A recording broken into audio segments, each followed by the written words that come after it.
खैर मकदम है आप सभी का ईटीवी उर्दू के इस prime time debate show big bulletin में आपके साथ मैं हूं समीर अब्बास। संडे को एनआईए ने पाकिस्तान से फंडिंग के आरोप में कश्मीर के अलगाववादी नेताओं और उनके करीबियों के कई ठिकानों पर जिस तरह से छापेमारी की, उसके बाद हुर्रियत कॉन्फ्रेंस और तमाम अलगाववादियों में खलबली मची हुई है। एनआईए की कार्रवाई के विरोध में आज अलगाववादी नेताओं ने श्रीनगर में एक बड़ी मीटिंग बुलाई थी, लेकिन एडमिनिस्ट्रेशन ने वक्त से पहले ही हरकत में आकर इसे कैंसिल करा दिया। मीटिंग से पहले ही जेकेएलएफ लीडर यासीन मलिक को हिरासत में ले लिया गया और हुर्रियत नेता मीरवाइज फारूक को उनके घर में ही नजरबंद कर दिया गया। हैदरपुरा में हुर्रियत कॉन्फ्रेंस के चेयरमैन सैयद अली शाह गिलानी के घर जहां यह मीटिंग होनी थी, वहां भी पुलिस ने किसी को जाने की इजाजत नहीं दी। अलगाववादी नेता दावा कर रहे हैं कि उनके खिलाफ बदले की भावना से कार्रवाई हो रही है और सरकार का मकसद कश्मीर के लोगों को कमजोर करने का है।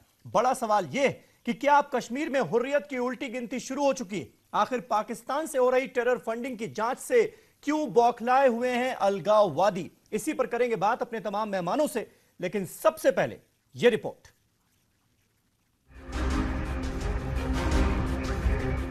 हालिया कुछ माह से वादी कश्मीर के हालात लगातार कशीदा हैं। ऐसे हालात में जहां कश्मीरियों का जानी और माली नुकसान हुआ है, तो वहीं सयाहती ढांचे पर भी मनफी असरात मुरतब हो रहे हैं। कश्मीर के ये हालात कश्मीरियों के लिए जहां एक बड़ी मुसीबत है, तो वहीं रियासती हुकूमत और सिक्योरिटी एजेंसियों के लिए भी बड़ा चैलेंज है। लेकिन बार बार सवाल यही उठता है कि कश्मीर के इन हालात के लिए जिम्मेदार कौन है, और जवाब एक ही होता है, हमारा पड़ोसी मुल्क पाकिस्तान।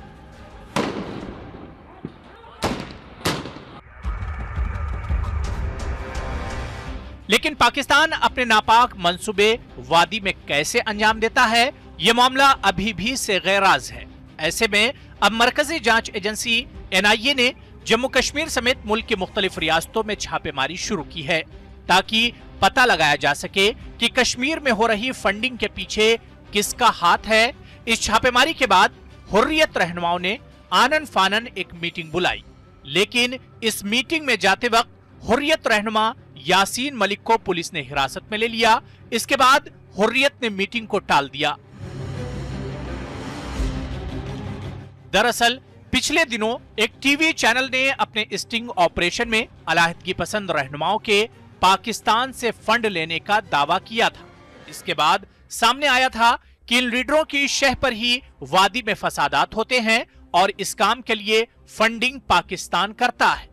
इंकिशाफ हुआ था कि रकम हवाला के जरिए हिंदुस्तान के कई शहरों से होती हुई वादी में अलाहिदगी पसंद रहनुमाओं तक पहुंचती है। इसके बाद जांच एजेंसियों ने हफ्ते और इतवार को मुल्क के कई हिस्सों में छापेमारी की थी। इस छापेमारी में बड़ी मिकदार में गैर मुल्की करेंसी और हवाला का पैसा मिलने की बात सामने आई थी। इन शवाहिद के बाद ही हुर्रियत लीडरों की सरगर्मियों को मशकूक समझते हुए इन लोगों पर भी नजर रखी जा रही है और अलाहिदगी पसंद लीडरों के घरों और ठिकानों के अलावा इनके करीबियों पर भी सख्त निगाह रखी जा रही है। दूसरी जानिब कश्मीर के हालात के ताल्लुक से राहुल गांधी ने मोदी हुकूमत पर हमला बोला। राहुल गांधी ने मरकजी सरकार पर कश्मीर मसले को मिस हैंडल करने का इल्जाम लगाया। हालांकि मरकजी वजीर जितेंद्र सिंह ने इसे कांग्रेस की बौखलाहट से ताबीर किया। That the government of India and the Prime Minister of India are completely mishandling Kashmir. They are creating a problem for this country by their incompetence and by trying to utilize Kashmir as a political asset. I need to respond to that because the concerned agencies would respond, but at the same time I would say that there is no compromise as far as safeguarding the country's security is concerned, and as far as the professional approach of the security agencies as well as the military and paramilitary forces is concerned. You must have realized over the last few days that whatever appropriate is being done both across the borders as well as within the borders. Kashmir के अलाहिदगी पसंद लीडरान इन छापों के सबब तशवीश में हैं। ऐसे में हुर्रियत लीडरों ने मौजूदा मसाइल पर बातचीत करने के लिए एक मीटिंग बुलाई थी, लेकिन अलाहिदगी पसंदों के मुश्तरका ग्रुप की मुजव्वजा मीटिंग को पुलिस ने नाकाम बना दिया। ये मीटिंग हुर्रियत चेयरमैन सैयद अली शाह गिलानी के घर पर मुनक्किद होनी थी। मीटिंग के पेश नजर गिलानी के रिहाइशगाह के आसपास खासी तादाद में सिक्योरिटी एहलकार तैनात किए गए थे। किसी को भी गिलानी के घर में दाखिल होने की इजाजत नहीं दी गई। इस बीच मीरवाइज मौलवी मोहम्मद उमर फारूक और सैयद अली शाह गिलानी घरों में नजरबंद रहे और मोहम्मद यासीन मलिक को एहतियात के तौर पर हिरासत में ले लिया गया। हालिया कुछ सालों में ये अलहदगी पसंद लीडरों के लिए सबसे बुरा दौर है। वहीं अब ये सवाल भी गर्दिश कर रहा है कि क्या कश्मीर में हुर्रियत की उल्टी गिनती शुरू हो चुकी है। Bureau report, ETV news. और बहस की शुरुआत करते हैं। सवाल यही है कि क्या हुर्रियत की कश्मीर में उल्टी गिनती शुरू हो चुकी है। कार्रवाई लगातार हो रही है और कार्रवाई से बौखलाए हुए हैं अलगाववादी नेता। तमाम खास मेहमान हमारे साथ जुड़ चुके हैं। हमारे साथ गोपाल कृष्ण अग्रवाल साहब मौजूद हैं, नेशनल स्पोक्स पर्सन हैं भारतीय जनता पार्टी के। आदिल हसन बोपाराय साहब जो कि नेशनल स्पोक्स पर्सन है कांग्रेस पार्टी के, वो हमारे साथ इस बहस का हिस्सा हैं। कर्नल डॉक्टर तेज टिक्कू साहब डिफेंस एक्सपर्ट मेरे साथ स्टूडियो में मौजूद हैं। थोड़ी देर में खालिद अनवर साहब सीनियर जर्नलिस्ट हैं, वो भी हमारे साथ इस बहस का हिस्सा होंगे। कैप्टन अनिल गौड़ साहब सीनियर पीडीपी लीडर जम्मू से लाइव हमारे साथ इस बहस में जुड़ चुके हैं। इनामुल नबी साहब जो कि स्पोक्स पर्सन है आवामी इत्तेहाद पार्टी के, बेसिकली हुर्रियत कॉन्फ्रेंस और तमाम अलगाववादी नेताओं का पक्ष रखने के लिए वो भी श्रीनगर से बस थोड़ी ही देर में, चंद पलों में हमारे साथ मौजूद होंगे।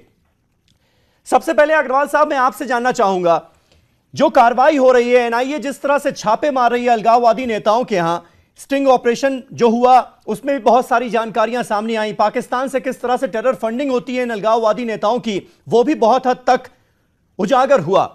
उसके बाद ये जो कार्रवाई हो रही है, मकसद क्या है? क्या वाकई ये कहा जा सकता है कि इन हुर्रियत नेताओं की, अलगाववादी नेताओं की कश्मीर से उल्टी गिनती शुरू हो चुकी है?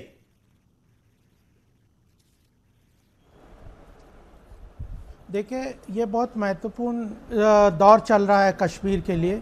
कारण क्या था कि कश्मीर की जो समस्या है आज की नहीं है, बहुत पुरानी है।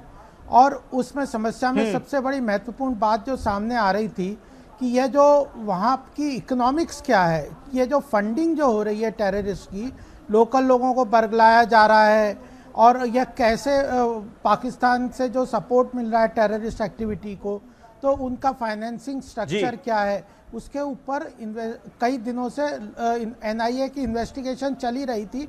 और उसी के फलस्वरूप ये सारे जो मोदी सरकार कह रही थी कि हम कश्मीर पे जरूर एक महत्वपूर्ण कदम उठाएंगे। अभी 2-3 दिन पहले जब होम मिनिस्टर राजनाथ सिंह जी ने भी कहा था कि हम कश्मीर में, आप देखिएगा पूरी पॉलिसी में एक बदलाव, तो हमें यह बात मान के चलनी चाहिए कि मोदी सरकार बहुत मजबूती से इस बात के लिए प्रतिबद्ध है कि कश्मीर से आतंकवाद को ख़त्म करना है।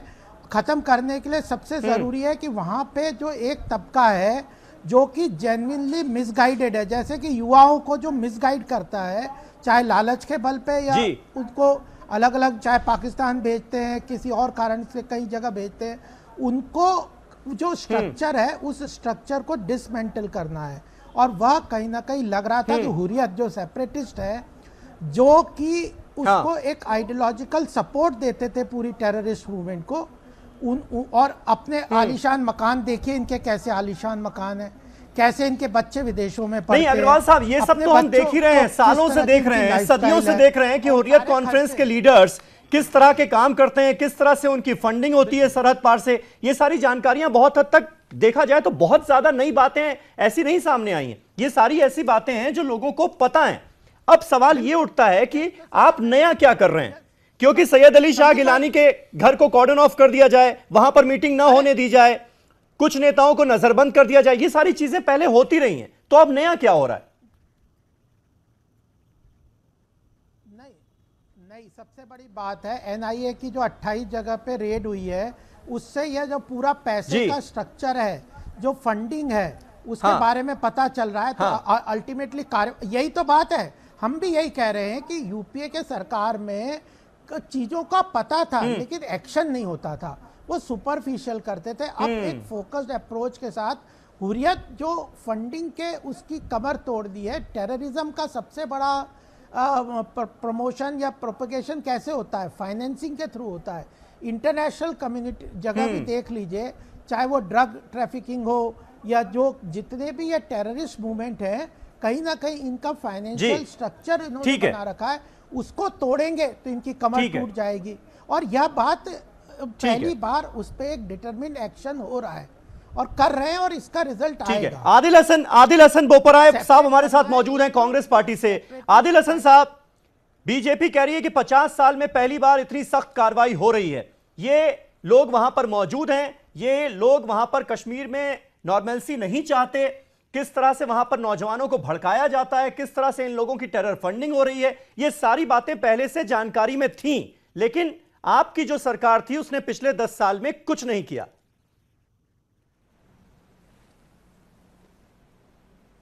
देखिए भाई साहब, भारतीय जनता पार्टी का भाषण ही इनका शासन है, पहली बात।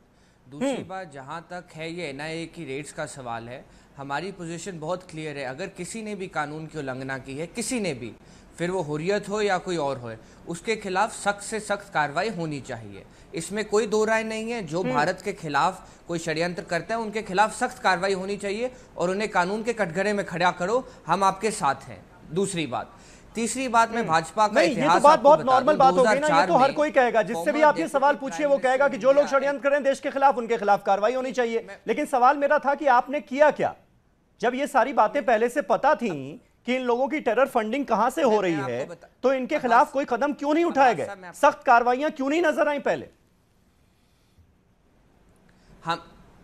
हमने कभी भी हुर्रियत को उठने नहीं दिया जब कांग्रेस पार्टी सरकार में थी। हमने उन्हें कभी भी कोई मीनिंगफुल रोल प्ले करने नहीं दिया, उनके मंसूबों को कभी पूरा होने नहीं दिया। अब मैं आपको बताता हूं पिछले 30 महीनों में कश्मीर की क्या हकीकत है। पिछले 30 महीनों में कश्मीर में, केवल कश्मीर में हमारे 250 से ज्यादा जवान शहीद हुए हैं। पिछले 3 सालों में, 30 महीनों में लगभग 160 से ज्यादा टेरर इंसिडेंट्स हुए हैं। पिछले 30 महीनों में लगभग 1360 से ज्यादा सीज फायर वायलेशंस हुए हैं। पिछले 30 महीनों में 1000 से ज्यादा नौजवान बच्चे और लड़कियों की आंखें गई हैं कश्मीर में, उनकी आंखों पे चोटें आई हैं। जब से भारतीय जनता पार्टी और पीडीपी की अलायंस हुई है, कश्मीर की स्थिति बदतर हुई है। अब मैं आपको एक बड़ा ऑब्जेक्टिव बैरोमीटर बताता हूं, राजनीति छोड़िए, एक ऑब्जेक्टिव बैरोमीटर बताता हूं जो बताएगी कि कश्मीर की स्थिति जब से भाजपा और पीडीपी आई है बदतर हुई है। अभी हाल ही में बाईपोल्स हुए थे श्रीनगर में, आप देखिए इलेक्शन का वोटर टर्नआउट 5% था, 5%। इससे कोई ज्यादा शर्मनाक कोई चीज हमारे लिए हो सकती है कि लोकतंत्र में एक लोकसभा के बाई इलेक्शन के लिए वोटर टर्नआउट 5% है और भारतीय जनता पार्टी आके इधर हमें भाषण देती है राष्ट्रवाद की। एक और बात मैं आपको बताना चाहता हूं कि ये जो एक तरफ तो ठीक है बोपराय साहब, जो आपने पॉइंट उठाया उसी का जवाब ले लेते हैं। पहले कैप्टन अनिल गौर साहब हमारे साथ मौजूद हैं, पीडीपी के सीनियर लीडर हैं, बतौर स्पोक्स पर्सन यहां पर मौजूद हैं। कैप्टन गौर, आपको लगता है जो बातें बोपराय साहब कह रहे हैं उनमें दम है? राहुल गांधी भी कह रहे हैं कि कश्मीर को मिसहैंडल कर रही है ये सरकार।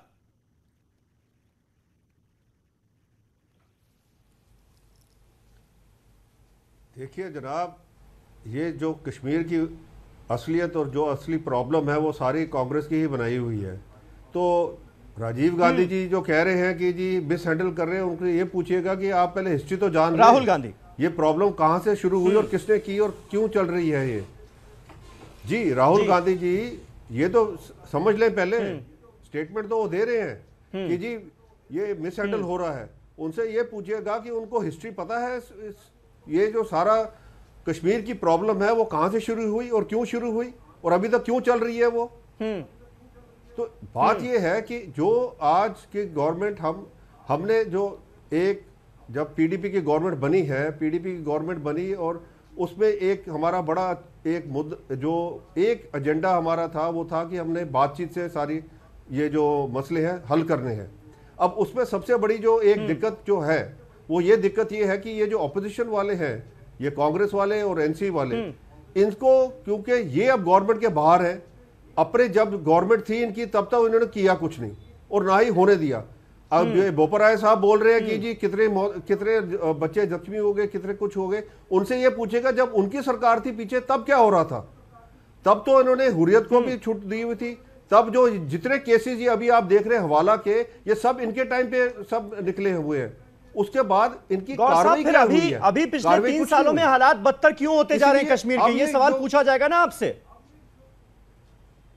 अभी अगर हम देखें पिछले 2 साल की बात करें तो हालात और ज्यादा बदतर होते हुए क्यों नजर आ रहे हैं? हम उसके जवाब दे ही हैं। अब्बास साहब हम उसके जवाब दही हैं, क्यों बदतर हो रहे हैं हालात, हम उसके जवाब दही हैं। वो बदतर इसलिए हो रहा है क्योंकि ये जो दो मेन ऑपोजिशन पार्टीज हैं, कांग्रेस और नेशनल कॉन्फ्रेंस, ये नहीं चाहती कि ये जो 6 साल इस गवर्नमेंट के निकल जाए और जो डेवलपमेंट और जो सारा कुछ होगा इस डेवलपमेंट, उनको पता है कि आगे आने वाले जो गवर्नमेंट है वो फिर ये वापस आएंगे। और इसीलिए ये आप देखिए स्टेटमेंट, जब फारूक अब्दुल्ला जी जब इलेक्शन लड़ रहे हैं अपने लोकसभा का, उनके स्टेटमेंट बयान क्या है, जब उमर अब्दुल्ला जी उनके बयान क्या है, ये कांग्रेस वालों के बयान क्या है, ये सारे जो बयान जो है नहीं। लेकिन अनिल गौर साहब, ये बात थोड़ी सी अचंभित करती है, थोड़ी सी अजीबोगरीब लगती है कि सत्ता में आप हैं, सरकार आप चला रहे हैं, आप कह रहे हैं कि जो अनरेस्ट फैल रहा है कश्मीर में उसके लिए कांग्रेस और एनसी जिम्मेदार है। इनामुल नबी साहब हमारे साथ जुड़ गए हैं, स्पोक्स पर्सन हैं आवामी इत्तेहाद पार्टी के। नबी साहब, आपको ये बात हजम होती है? गौर साहब जो पीडीपी से ताल्लुक रखते हैं वो कह रहे हैं कि सब ऑपोजिशन का बिगाड़ा हुआ खेल है कश्मीर में, जो हालात हमें बदतर नजर आ रहे हैं इतने।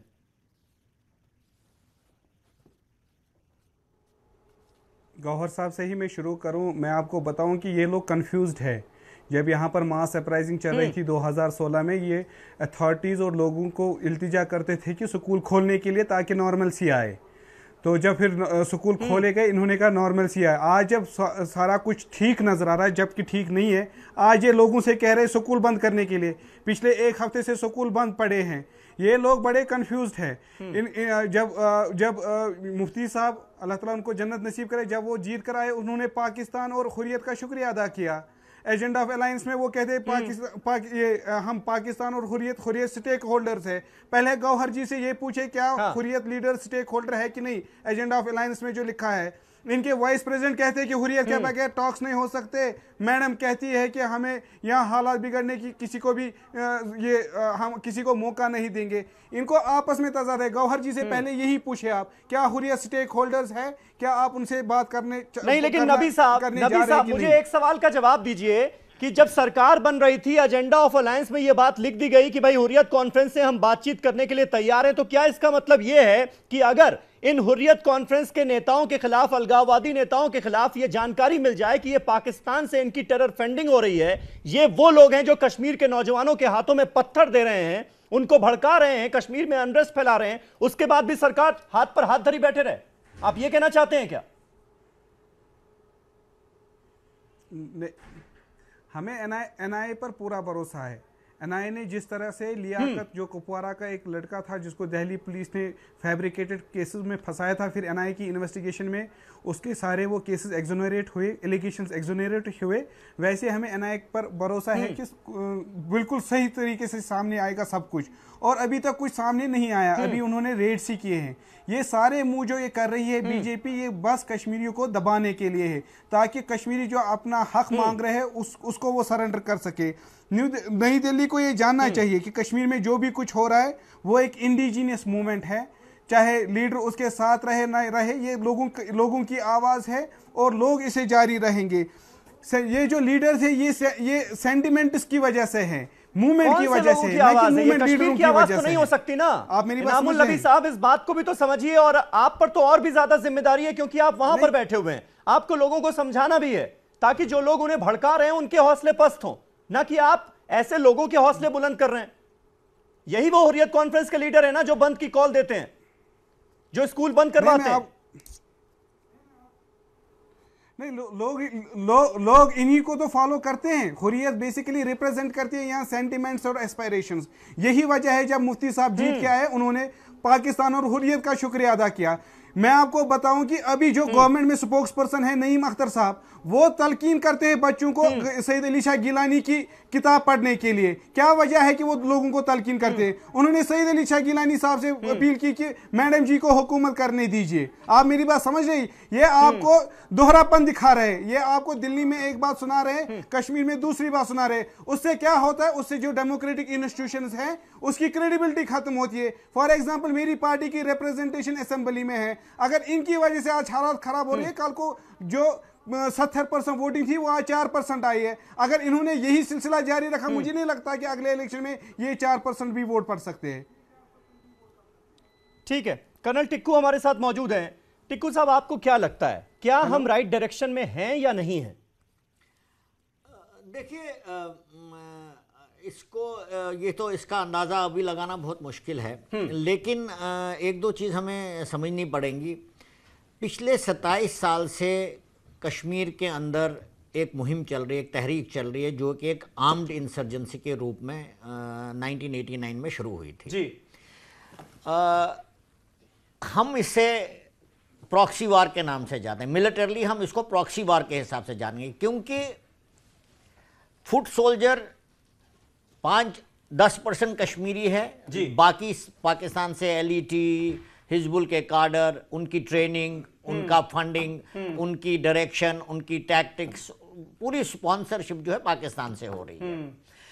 इंडिजिनस मूवमेंट इन्होंने अभी बताया, इंडिजिनस मूवमेंट तो तब होगा ना कि आप सब कुछ आप अपने ही आप बना रहे हैं, आर्म्स भी ला रहे हैं, एम्युनिशन भी ला रहे हैं, कम्युनिकेशन इक्विपमेंट भी ला रहे हैं, ट्रेनिंग भी खुद करा रहे हैं, लेकिन ये सब तो पाकिस्तान से हो रहा है। तो ये एक प्रॉक्सी वॉर है जो इंडिया ने, जो पाकिस्तान ने इंडिया के ऊपर थोपा है, और इसमें बदकिस्मती से कश्मीर के मिसगाइडेड एलिमेंट जो है वो इसमें शामिल हो गए।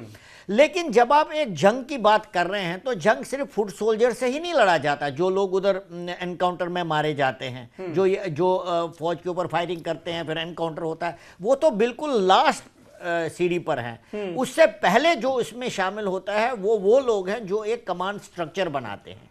तो कमांड स्ट्रक्चर कश्मीर में के अंदर कौन रिप्रेजेंट करता है? वो हुर्रियत रिप्रेजेंट करती है। तो हुर्रियत का एक जो कमांड स्ट्रक्चर है वो चलता कैसे है? सबसे बड़ा उसमें कारण ये है कि उनको पैसा मिलता है, क्योंकि पैसे के बगैर तो कुछ भी चीज मुमकिन नहीं है।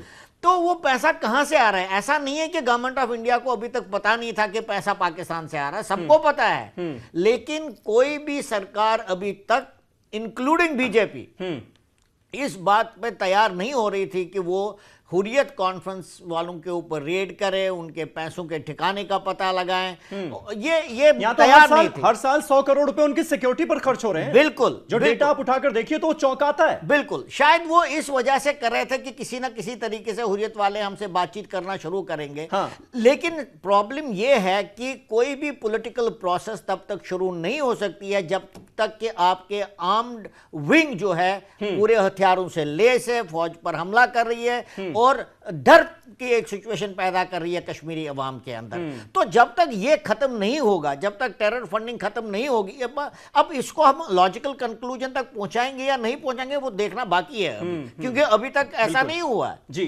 गोपाल कृष्ण अग्रवाल साहब, जिस बात का जिक्र इनामुल नबी साहब भी कर रहे थे कि ये दोहरा रवैया एक नजर आ रहा है। एक तरफ एजेंडा ऑफ अलायंस पर आप साइन करते हैं, उसमें आप कहते हैं कि हुर्रियत कॉन्फ्रेंस से हम बिना शर्त बातचीत के लिए तैयार हैं। दूसरी तरफ आप ही की सरकार के एक बड़े मंत्री वीके सिंह साहब का बयान सामने आता है, वो कहते हैं कि हुर्रियत कॉन्फ्रेंस वाले आतंकवादी हैं, इस संगठन को बैन कर देना चाहिए। तो ये दोहरा रवैया नजर आ रहा है, ये भी गड़बड़ कर रहा है कहीं ना कहीं ग्राउंड पर। ये दोहरा रवैया इसको इस तरह से नहीं आइडेंटिफाई करते। जब ये जो कश्मीर की समस्या है ना, ये बड़ी कॉम्प्लिकेटेड है, कोई नई समस्या नहीं है। इसको समझने के लिए डोमेस्टिकली कई चीजों को समझना है। अगर इसको केवल डायरेक्ट बाइनरी में नहीं देख सकते कि दो एकदम काला सफेद है। हुर्रियत लीडर्स के एक्टिविटीज को कर्ब करने के लिए आवश्यक है वो जो अलगाववादी जो एक्टिविटीज कर रहे हैं, जो सबसे पहली जिम्मेदारी है प्रदेश सरकार की कि वहाँ पे टेररिज्म को कंट्रोल करे, लॉ एंड ऑर्डर को। लेकिन जब प्रदेश सरकार के हाथ से वो कंट्रोल नहीं हो रहा तो केंद्र को कुछ चीज़ों को स्टेप करना पड़ेगा। आखिर ये इन्वेस्टिगेशन है, एनआईए अभी इन्वेस्टिगेशन कर रहा है और उसको प्रिलिमिनरी इंक्वायरीज में कुछ ऑब्जेक्शनेबल चीजें मिली हैं। तो इन्वेस्टिगेशन करना तो अधिकार है ना, इन्वेस्टिगेशन करके ही तो पता चलेगा कि वो जो शक हो रहा है वह सही है कि नहीं। सबसे बड़ी बात इसका ऑब्जेक्टिव क्या है कि जो टेररिस्ट एक्टिविटीज या जो अलगाववादी एक्टिविटीज चल रही हैं उनको दो मेजर सपोर्ट थे। एक तो था financial support. Financial support Pakistan से आ रहा है, इसमें कोई विदेशों से आ रहा है, इसमें शक नहीं है, लेकिन वो किस रास्ते से आ रहा है उस स्ट्रक्चर को भी समझना जरूरी था, जो समझ में आ रहा है। और अब क्लियर हो रहा है कि ये जो हुर्रियत के थ्रू वो स्ट्रक्चर में पैसा आ रहा है। दूसरी बात है कि हमारे यहाँ पे भी कुछ सेपरेटिस्ट लोग हैं, वो आइडियोलॉजिकल सपोर्ट इस पूरे मूवमेंट को देते हैं।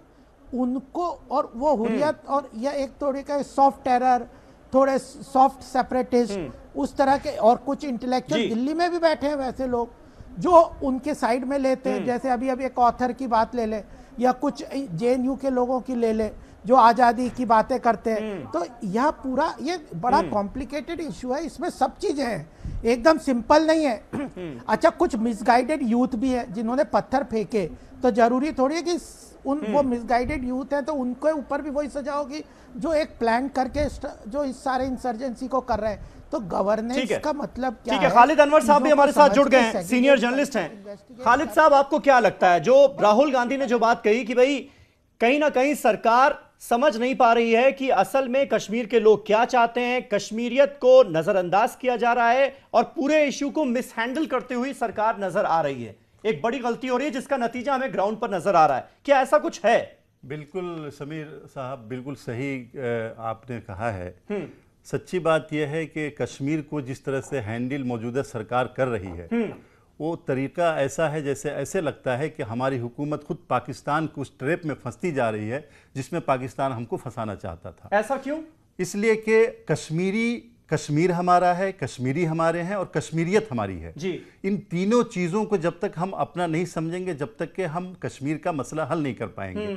दिक्कत ये हो रही है कि यहाँ ये सिर्फ समझने की कोशिश की जा रही है कि कश्मीर हमारा है, कश्मीर के लोग हमारे नहीं हैं, कश्मीर में जो मुख्तलिफ आवाज़ें वो हमारी नहीं है, कश्मीर में जो लीडर्स हैं अपोजिशन के वो हमारे नहीं है। अगर ये रवैया अपनाया जाएगा तो कश्मीर का मसला हल होने के बजाय मजीद पेचीदा होता जाएगा। लेकिन उन आवाज़ों पर कैसे भरोसा किया जा सकता है, या कोई भी सरकार कैसे भरोसा कर सकती है जिनकी फंडिंग सरहद पार से हो रही हो?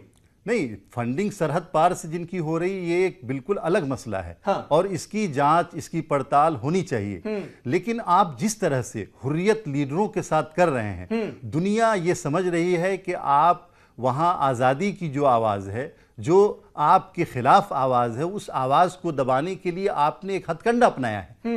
ये वक्त सही वक्त नहीं था कि आप हुर्रियत के ऊपर इस तरह से आप अटैक करते या हुर्रियत लीडरों की।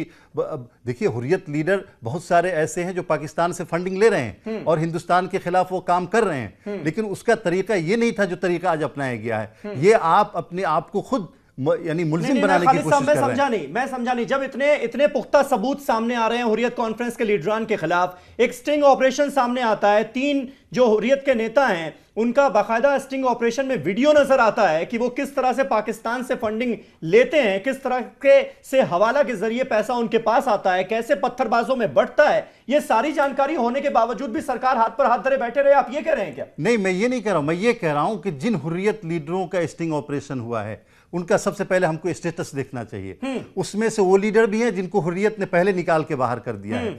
दूसरी बात यह है कि हुर्रियत एक तहरीक का नाम है कश्मीर के अंदर, हम उसके खिलाफ हैं। बिल्कुल सही है कि हम लोग ये नहीं चाहते कि कश्मीर का एक टुकड़ा भी पाकिस्तान के हवाले किया जाए, लेकिन हुर्रियत एक आवाज है, चाहे वो चंद जिलों की आवाज हो, उस आवाज को हम इस तरीके से नहीं दबा सकते। और अगर दबाने की हम कोशिश कर रहे हैं तो यकीनन इसका नुकसान होगा, फायदा हमारे मुल्क को, हमारी पॉलिसियों को नहीं होने जा रहा। ठीक है, कैप्टन अनिल गौर, इस बात से इत्तेफाक रखते हैं आप जो बात खालिद साहब ने कही?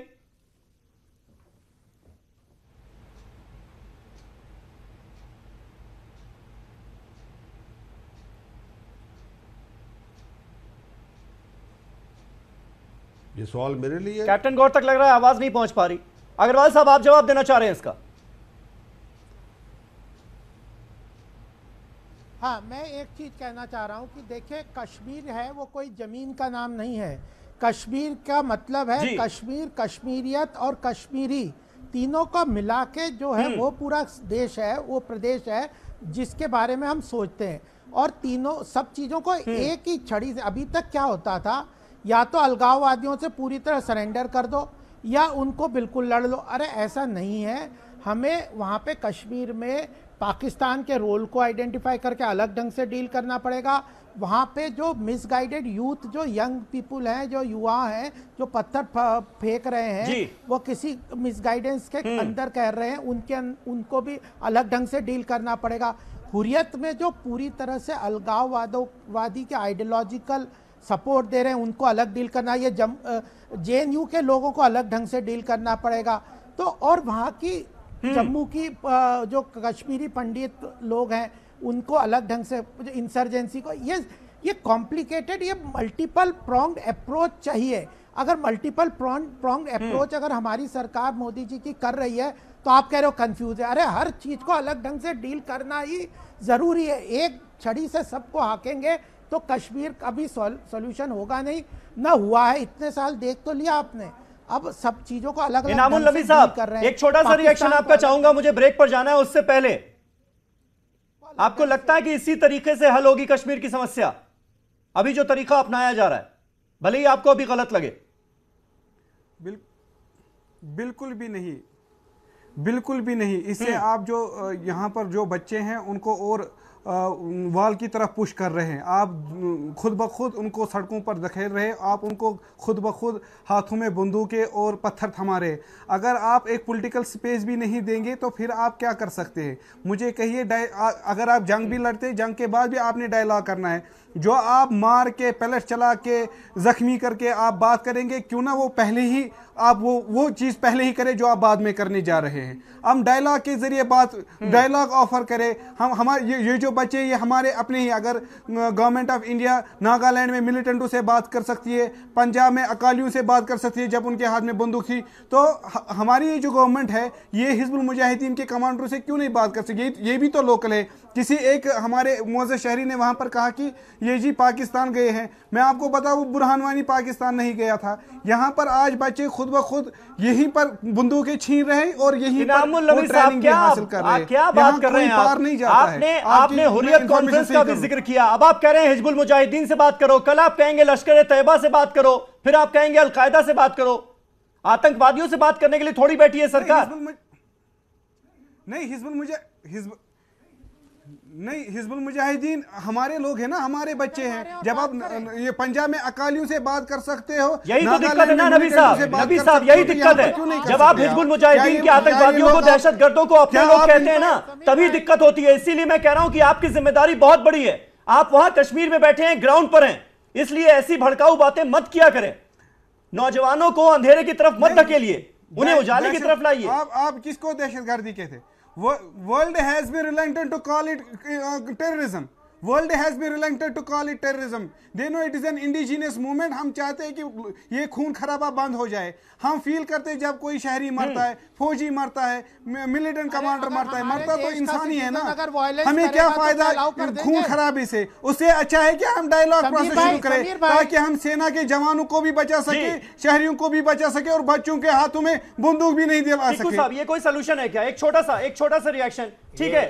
ये कोई सोल्यूशन है? ये बिल्कुल कमाल की बात कर रहे हैं कि आप हिजबुल मुजाहिदीन से बात करो, कल लश्कर तोयबा से बात करो, फिर जैश ए मोहम्मद से बात करो।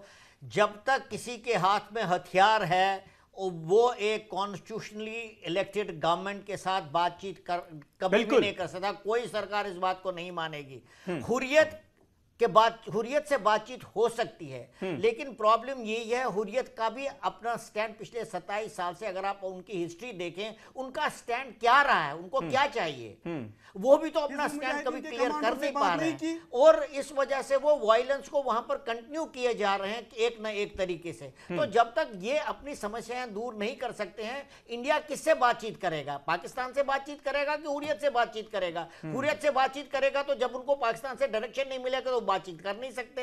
आप एस दुलत की किताब लिखी, उसमें बिल्कुल क्लियरली लिखा है उन्होंने कि काफी बातचीतों के बाद एक फैसला किया गया कि हुर्रियत दिल्ली में आकर बातचीत करेंगे और अपना स्पष्ट स्टैंड पेपर में रखेंगे। वो नहीं आए उस मीटिंग के लिए क्योंकि पाकिस्तान से उनको इजाजत नहीं मिली। बिल्कुल। और दहशतगर्दी का इतना भयावह रूप कश्मीर घाटी देख चुकी है, और ऐसे में फिर उन दहशतगर्दों के लिए इस लफ्ज का इस्तेमाल करना कि ये हमारे अपने लोग हैं, इनकी सुननी पड़ेगी, ये बड़ी हैरत होती है आज की तारीख में भी इस तरह के बयान सुनकर। कैप्टन गौर से मैं इसका जवाब लेना चाहूंगा। एक छोटा सा ब्रेक लेना पड़ रहा है मुझे, अग्रवाल साहब भी इस पर रिएक्ट करना चाह रहे हैं। एक छोटा सा ब्रेक ले रहे हैं, फौरन होते हैं हाजिर और बहस को आगे बढ़ाते हैं।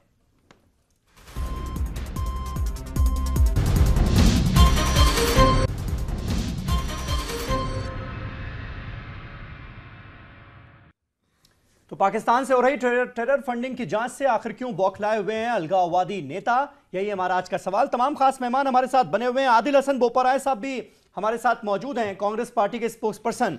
आदिल, तो कुल मिलाकर अभी जिस तरह से डील किया जा रहा है सिचुएशन को, आपको उसमें क्या कंफ्यूजन नजर आ रहा है? जैसे अभी आपका कनेक्शन कट गया था, कुछ टेक्निकल प्रॉब्लम थी। इनामुल नबी साहब ने एक बात का जिक्र किया कि अगर कश्मीर में नॉर्मलसी चाहिए, हालात बेहतर करने हैं, तो हुर्रियत कॉन्फ्रेंस से आपको बात करनी होगी।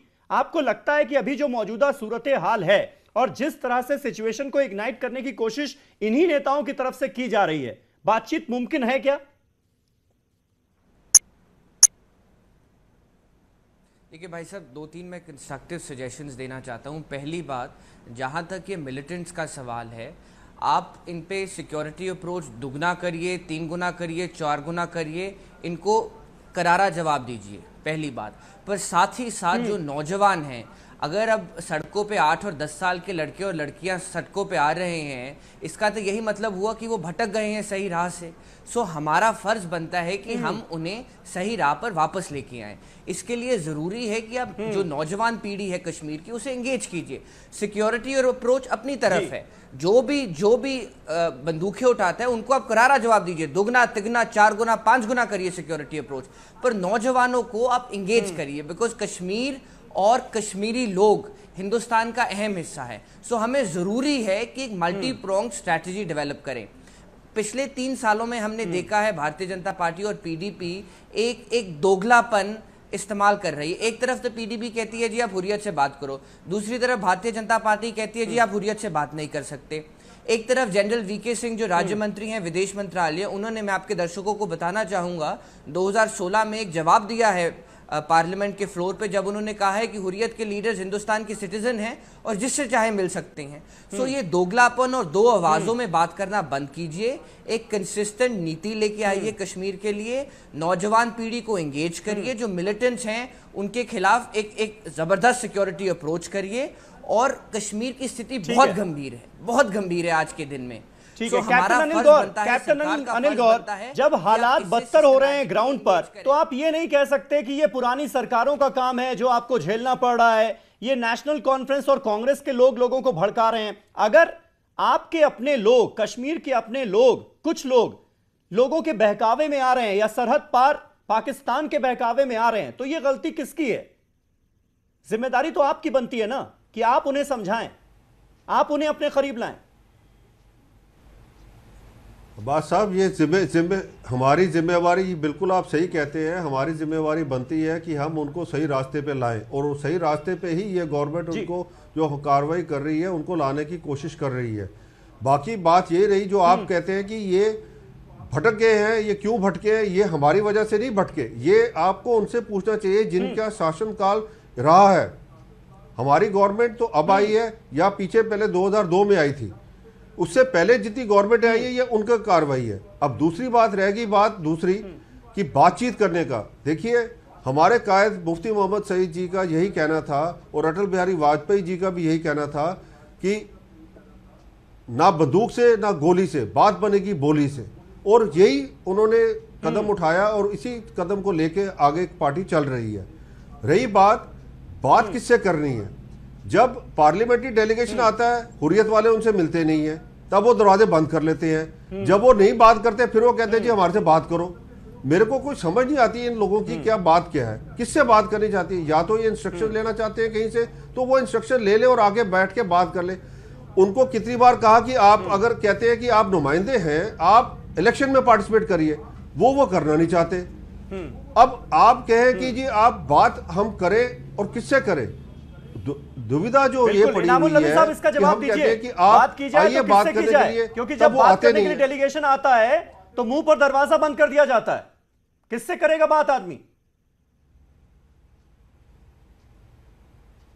सर, मैं पहले आपका जवाब देने से पहले मैं अनिल गौहर जी को याद दिलाऊं कि जो इन्होंने मुफ्ती साहब का, मरहूम मुफ्ती साहब का वो नारा याद दिलाया, ना बंदूक से ना गोली से, बात बनेगी बोली से, उस वक्त वो परसू कर रहे थे कि मिलिटेंट से बात होनी चाहिए। वही तो मैंने दोहराया। अगर आप एनडीए फर्स्ट में आप नेहरू गेस्ट हाउस में हिजबुल मुजाहिदीन के कमांडरों से बात कर सकते हो, जब एनडीए फर्स्ट कर सकती है, आज की एनडीए क्यों नहीं कर सकती है? उस एनडीए और इस एनडीए में क्या बदल गया था? वाजपेयी जी थे, आज मोदी जी है और मोदी जी के पास ठीक ठाक मेजॉरिटी है। जब वाजपेयी जी एट स्टेट्समैन कोई स्टेप ले सकते हैं। हमें उम्मीद है कि मोदी जी भी ऐसे ही कोई स्टेप लेंगे। जहां तक बात रही आदिल साहब की, आदिल साहब मैं आपको बताऊं कि आपने कहा कि मिलिटेंट्स को आप मारिए, मारदार से कुछ हासिल नहीं होगा। 30 वर्षों से आप यहाँ पर आम शहरियों को या मिलिटेंटों को मारते आए हैं।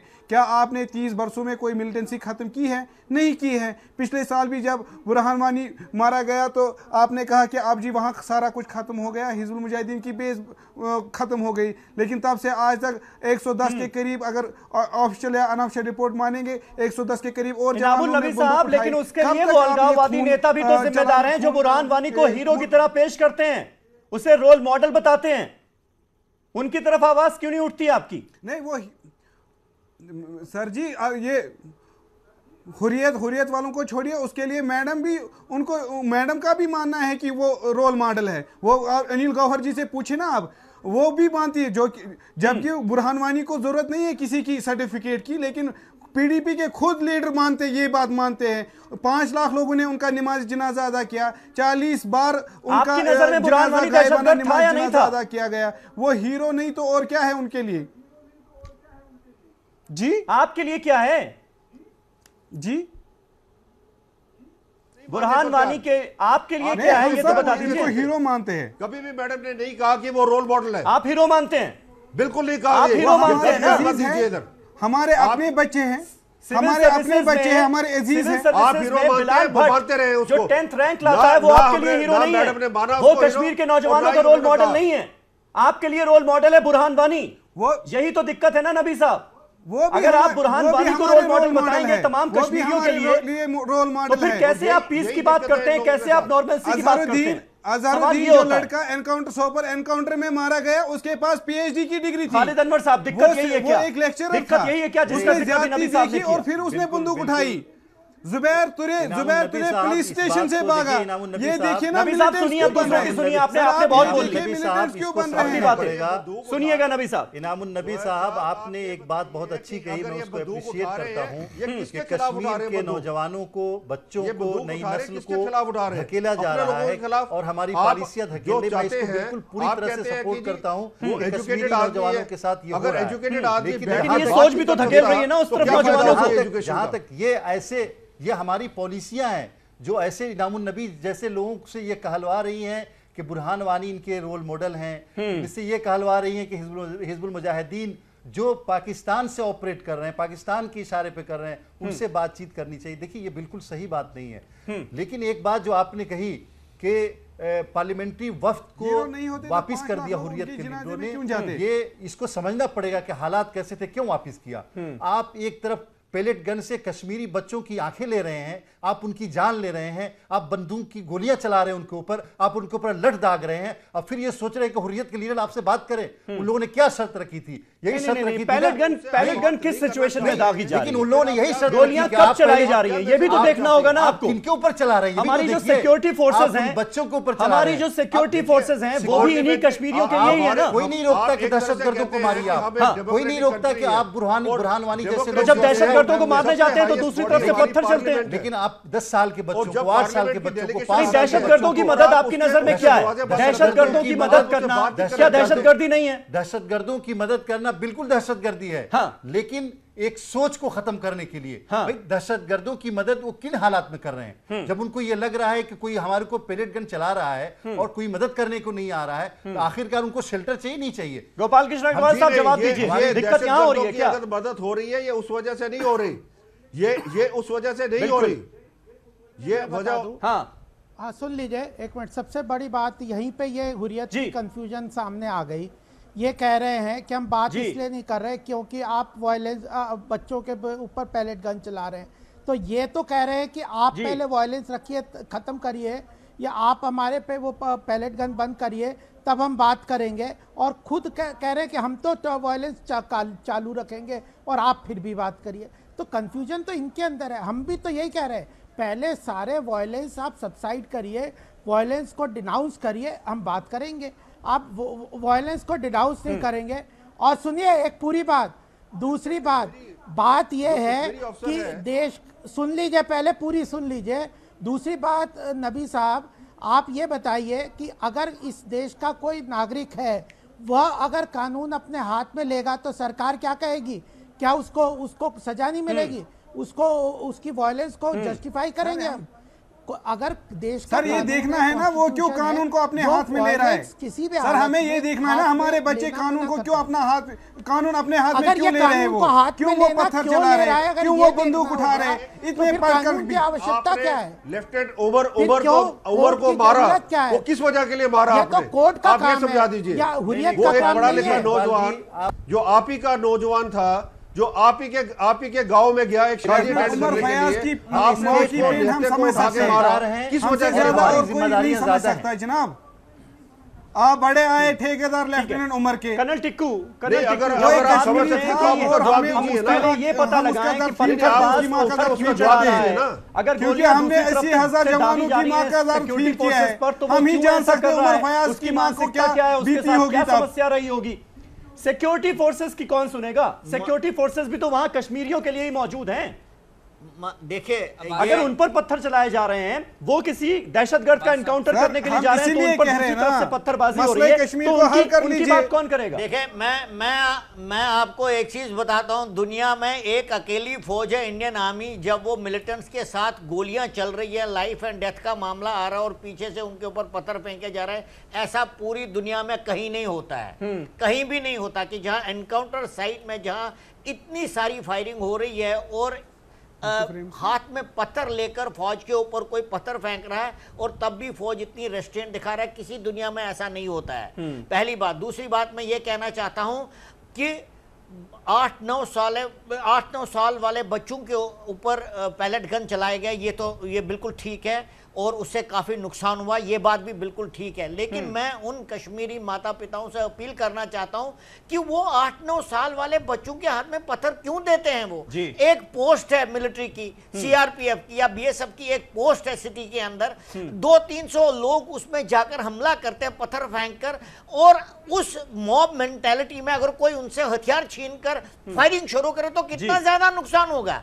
तीसरी बात मैं ये कहना चाहता हूं, आप कह रहे हैं कि हिजबुल मुजाहिदीन से बात कीजिए क्योंकि वो इंडिजिनस ग्रुप है, क्या आप गारंटी दे सकते हैं कि जब इंडिया हिजबुल मुजाहिदीन से बातचीत करेगा तो पूरा अमन अमान आ जाएगा स्टेट में? फारूक अब्दुल्ला कहां जाएगा, हुर्रियत कहां जाएगा, एलईटी कहां जाएगा, जैश कहां जाएगा, पीडीपी कहां जाएगा? वक्त मेरे पास खत्म हो चुका है इनामुल नबी साहब, उसके बाद भी मैं 10 सेकंड आपको दूंगा।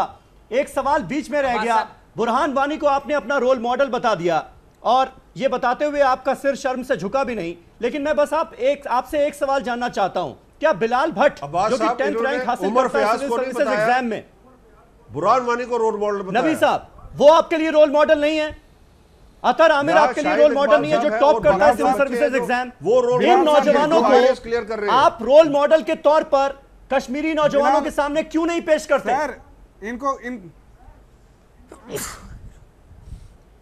बिल्कुल बिलाल भट्ट हमारा रोल मॉडल है और मैं आपको बताऊं बिलाल भट्ट हमारा वोटर है, मेरी कॉन्स्टिट्यूएंसी से है और मेरा वोटर है, वो he is dear to me. मैं आपको ये भी बताऊं हमारी कॉन्स्टिट्यूएंसी आज भी 5,000 के करीब बच्चों को फ्री एजुकेशन दे रहे हैं।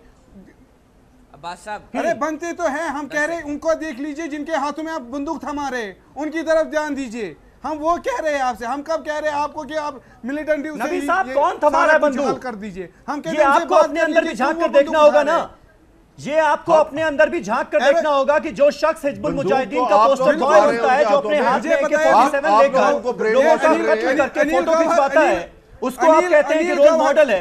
ये सोच आप कब बदलने के लिए तैयार होंगे? एक सवाल ये भी, और मुझे लगता है सबसे बड़ा सवाल यही है जिसकी वजह से ये दिक्कत सॉल्व नहीं हो रही है। चलिए वक्त हमारे पास खत्म हो गया है, वरना इस डिबेट में अभी और बातें हो सकती थी। बहुत शुक्रिया आप सभी का, गोपाल कृष्ण अग्रवाल साहब, इमामुल नबी साहब, खालिद अनवर साहब, कर्नल टिक्कू, कैप्टन गौर और बोपर राय साहब, आप सबका बहुत बहुत शुक्रिया। इस डिबेट को मुझे यहीं खत्म करना होगा और हम उम्मीद करेंगे कि जल्द से जल्द कश्मीर के हालात ऑन ग्राउंड बेहतर हों, सुधरें। इसी उम्मीद के साथ इस डिबेट को खत्म कर रहा हूं। एक छोटा सा ब्रेक ले रहे हैं, ब्रेक के बाद भी खबरों का सिलसिला ईटीवी उर्दू पर जारी रहेगा।